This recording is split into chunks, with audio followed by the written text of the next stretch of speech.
ಬಹಳ ಪ್ರೀತಿಯಿಂದ ಜಯನಗರದ ಎಲ್ಲ ಮಹಿಳೆಯರು, ಜಯನಗರ ಜೆಪಿ ಒಳಗೊಂಡಂತೆ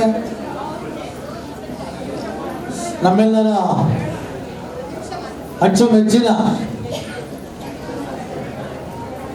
ಸಮಾಜ ಸೇವಕರು, ನಮ್ಮ ನಾಯಕಿ, ನಮ್ಮ ತಾಯಿಯಾದಂಥ ಸುಧಾಮೂರ್ತಿಯವರನ್ನ ಸನ್ಮಾನ ಮಾಡುವ ಹೊರಗೆ ಸೇರಿದ್ದೀವಿ. ನಾವು ಸ್ವಲ್ಪ ಶಕೆ ಆಗ್ತಿದೆ,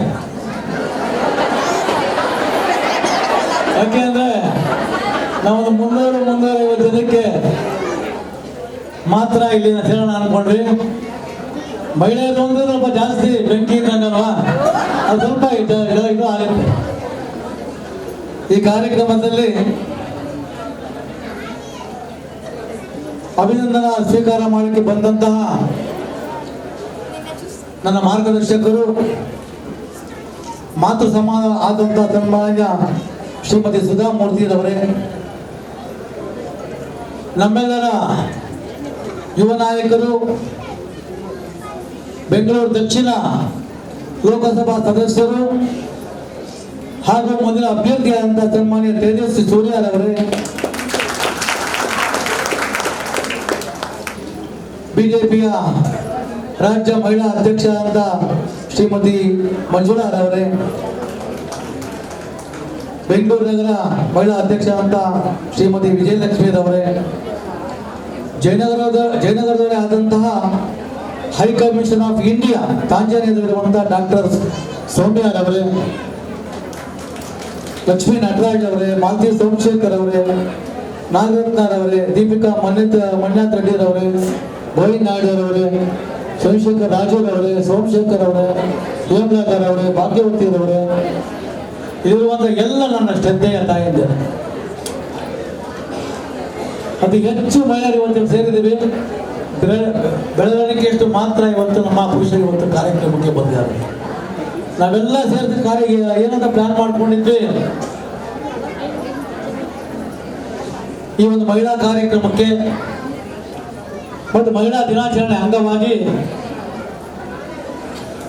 ಯಾರನ್ನ ಸನ್ಮಾನ ಮಾಡಬೇಕು ಅಂತ ನಮ್ಮೆಲ್ಲ ಮಾಜಿ ಕಾರ್ಪೊರೇಟರ್ಗಳು ಎಲ್ಲ ಒಂದು ಪ್ಲಾನ್ ಮಾಡಿಕೊಂಡಾಗ ಬಹಳ ಸಂತೋಷ ಆಗಿದ್ದು, ಮಹಿಳಾ ದಿನಾಚರಣೆ ದಿವಸನೇ ಸನ್ಮಾನ್ಯ ನರೇಂದ್ರ ಮೋದಿರವರು ಸುಧಾಮೂರ್ತಿರವ್ರನ್ನ ಏನು ಎಂ ಪಿ ಆಗಿ ಎಲೆಕ್ಟ್ ಮಾಡಿದ್ದು ಇಡೀ ಒಂದು ಮಹಿಳಾ ಸಮಾಜಕ್ಕೆ ಬಹಳ ದೊಡ್ಡ ಸಂತೋಷ.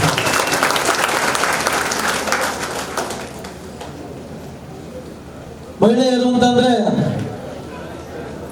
ಬರೀ ಒಂದು ಹೆಣ್ಣಲ್ಲ, ಇಡೀ ಮಹಿಳೆಯರ ದೇಶಕ್ಕೆ ಒಂದು ಕೂಗಾಗಬೇಕು ಅಂತ ಇಡೀ ಮಹಿಳೆಯರ ಒಂದು ಏನೇ ಸಮಸ್ಯೆ ಇದೆ ರಾಜ್ಯಸಭೆಯಲ್ಲಿ ಮಾತಾಡಬೇಕು ಅಂತ ಶ್ರೀಮತಿ ಸುಧಾಮೂರ್ತಿರವ್ರನ್ನ ನರೇಂದ್ರ ಮೋದಿರವರು ಏನು ಆಯ್ಕೆಯನ್ನು ಮಾಡಿದ್ರು, ನಿಜವಾಗ್ಲೂ ಕೂಡ ಮಹಿಳೆಯರಿಗೆ ಬಹಳ ಒಂದು ಸಂತೋಷ ಆಗ್ತದೆ. ಈ ಕಾರ್ಯಕ್ರಮಕ್ಕೆ ಅನೇಕ ಮಹಿಳಾ ಉದ್ಯಮಿಗಳು, ಅನೇಕ ಸಾಧಕರು ಕೂಡ ಇವತ್ತು ವೇದಿಕೆಯ ತಳಭಾಗದಲ್ಲಿ ಕೂತ್ಕೊಂಡಿದ್ದಾರೆ.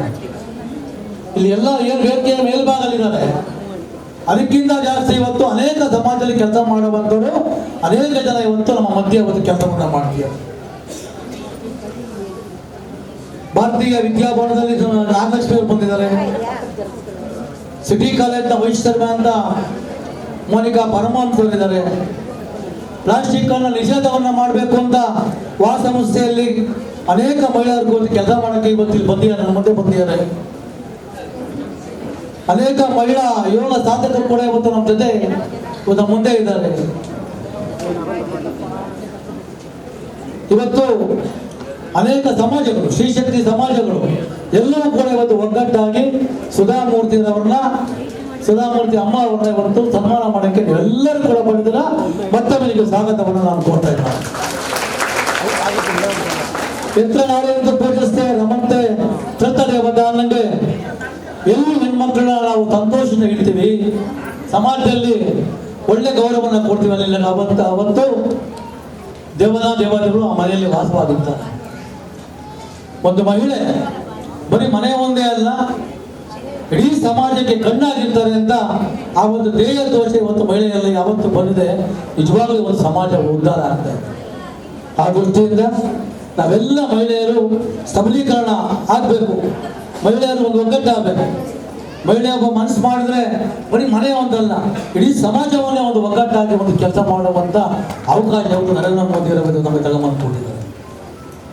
ಆ ದೃಷ್ಟಿಯಿಂದ ಇವತ್ತು ಅನೇಕ ಕೆಲಸಗಳು ಇತ್ತು. ಇವತ್ತು ಸುಧಾಮೂರ್ತಿ ಅಮ್ಮವ್ರ ಮನೆಗೆ ಹೋಗಿದ್ದೀವಿ, ನಾವು MP ಅವ್ರು ಹೋಗಿದ್ದೀವಿ ಮನೆಗೆ.